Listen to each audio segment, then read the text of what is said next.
Hello বন্ধুরা, তো আমি আজকে আবার অন্যদিনের মতো নতুন একটা রেসিপি নিয়ে এসেছি। আজকে রেসিপি হচ্ছে পালং শাকের পাটিসাপটা পিঠা। তো এই পিঠাটা আমি কিভাবে বানাই তোমরা শেষ পর্যন্ত ভিডিওটি স্কিপ না করে পাশে থেকে দেখার জন্য অনুরোধ রইল। তো চলো শুরু করি।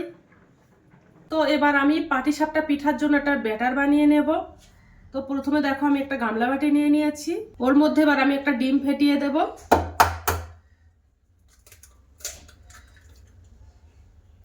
আর আমি এক বাটি চালের গুঁড়ো দিয়ে দেব। এর মধ্যে 200 গ্রাম চালের গুঁড়ো আছে। ওর মধ্যে আমি হাফ চামচের কম লবণ দিয়ে দেব, চামচ চিনি দিয়ে দেব।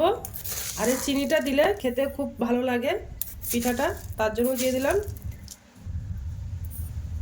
এবার আমি ওর মধ্যে এক বাটি উষ্ণ গরম জল দিয়ে দেব, দিয়ে বেশ ভালো করে ঘুলিয়ে নেব।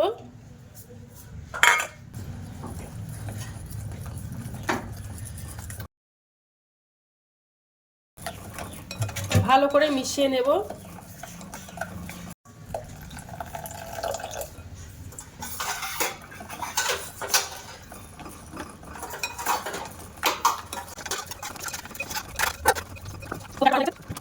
তো এবার আমি পিঠার জন্য একটা ক্ষীর বানিয়ে নেব। তো উনানে এবার একটা ফ্রাইং প্যান দিয়ে দিয়েছি, ওর মধ্যে একটু ঘি দিয়ে দিলাম। এই ঘি দিয়ে ক্ষীরটা বানালে খেতে কিন্তু দুর্দান্ত লাগে। ঘিটা গলে গেছে, এবার আমি ওর মধ্যে 100 গ্রাম সুজি দিয়ে দেব। দিয়ে সুজিটা ভাজা করে নেব।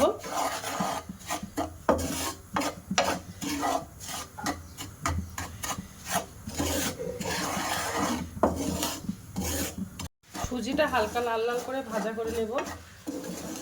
এটা ভাজা করা হয়ে এবার আমি ওর মধ্যে দুধ দিয়ে দেব।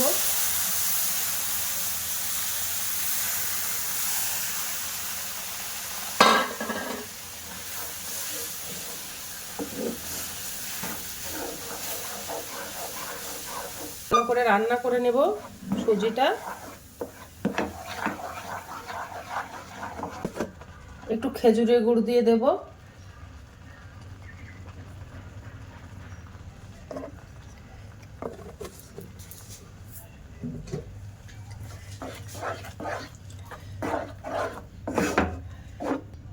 কিশমিশ দিয়ে দেব।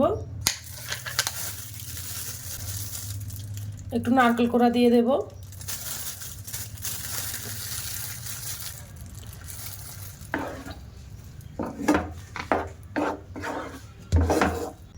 একটু লবণ দিয়ে দেব।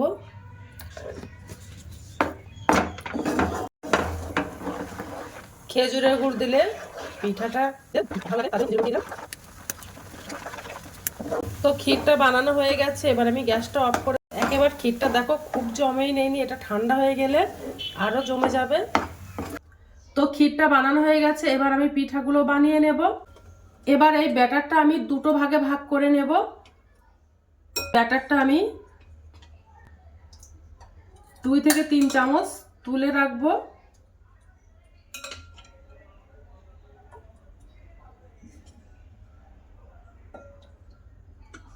তো দেখো তুলে নিলাম 3 চামচ মতো। আর দেখো আমি আগের থেকে পালং শাক মিক্সার করে নিয়েছিলাম, এবার আমি পালং শাকটা ব্যাটারের মধ্যে দিয়ে ভালো করে মিশিয়ে নেব। তো এবার একটা ছেঁকনি নিয়ে নিয়েছি, পালং শাকটা আমি ছেঁকে নেব।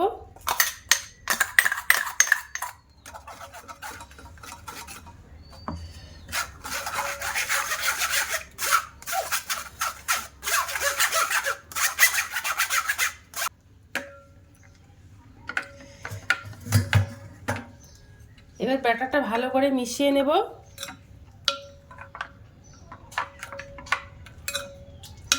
তো দেখো ভালো করে আমি একটা ব্যাটার বানিয়ে নিয়েছি, একেবারে নাও ঘন নাও হালকা করে। যে সাদা ব্যাটারটা ছিল ওটা আমি একটা বোতলের মধ্যে ভরে নেব।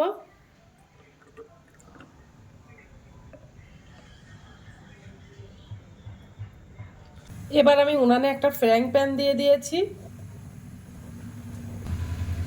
এবার একটু ঘি দিয়ে দেব। আর ঘি দিয়ে এই পিঠাটা বানালে খেতে কিন্তু খুব ভালো লাগে। ঘি দিয়ে ঘিটা ব্রাশ করে নেব।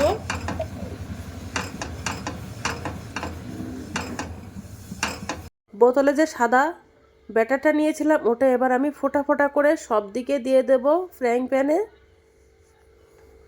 যে সবুজ ব্যাটারটা ছিল ওই ব্যাটারটা দিয়ে দেব,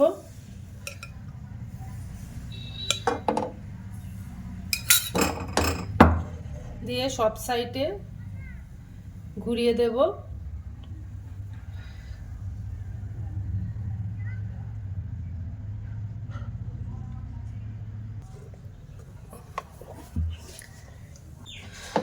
তো শুকিয়ে গেছে, এবার আমি যে ক্ষীরটা বানিয়েছিলাম ওই ক্ষীরটা দিয়ে দেব এক সাইড করে।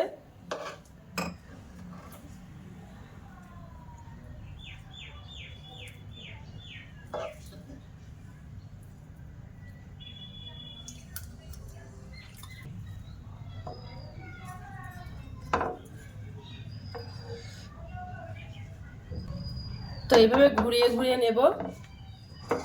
দেখেছো দেখতে কত সুন্দর লাগছে।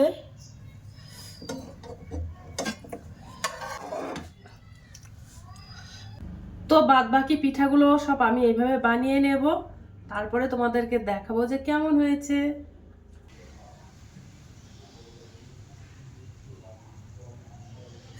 দেখো পালং শাকের পাটিসাপটা পিঠাটা বানানো হয়ে গেছে, কত সুন্দর দেখতে লাগছে।